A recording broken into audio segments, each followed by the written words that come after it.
Ni kipindi cha kipekee cha mtihani mwaka huu. Wanafunzi wa darasa la 8 na gredi ya 6 wakiufanya mtihani wa kitaifa wa KCPE na KPSEA mtawalia kuanzia leo. Hata hivyo, kinachowafanya wadau katika sekta ya elimu kujikuna vichwa ni idadi ya watahiniwa mwaka huu ambao watafanya mitihani yao wakiwa na ujauzito. Katika kaunti ya Narok, watahiniwa 248 wana ujauzito. Kati ya hawa 140 ni wa shule za msingi, huku wengine 108 wakiwa ni wa shule za upili. Wanafanya mtihani wakiwa na hiyo hali ya ujauzito, na hawa wasichana tumehakikisha kwamba tumewapangia vilivyo ili waweze kufanya mtihani in a conducive environment. Tunauliza center managers na supervisors, in case maybe mmoja akiingia katika lepa ataweza kusaidiwa. Pia tumeweka ambulance iko tayari. Katika kaunti ya Bomet, wasichana 102 watatahiniwa wakiwa wajawazito mwaka huu.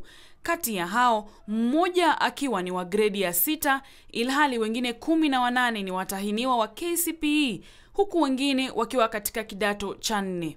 She freely gives us everything we need. The food we eat.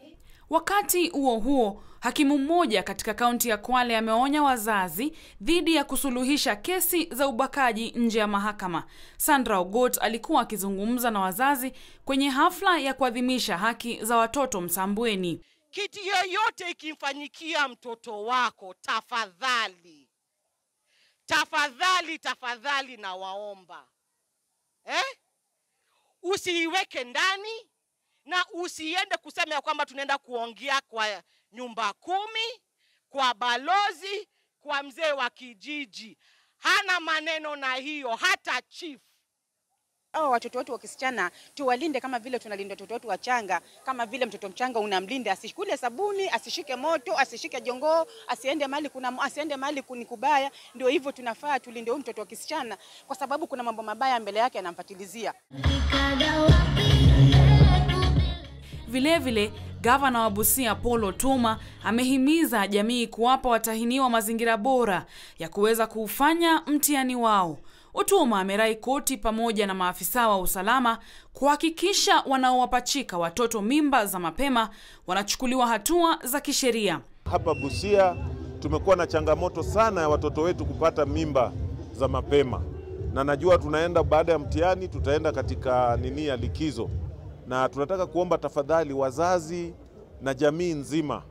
Busia haiwezi kuwa juu sana kwamba hatuchungi watoto wetu, na watoto wetu wanapewa mimba kama bado wako wadogo sana. Na hiyo ni ukosaji wa nidhamu, na pia ukosaji sisi kama jamii kutotunza watoto wetu. Akizindua mwezi wa kuhudumia watoto kotini, Jaji Mkuu Martha Koome aliwataka maafisa wa kotini kuzipa kipaumbele kesi zinazowahusu watoto, haswa zile zilizodumu kotini zaidi ya miezi 6. Atieno Owino, KTN News.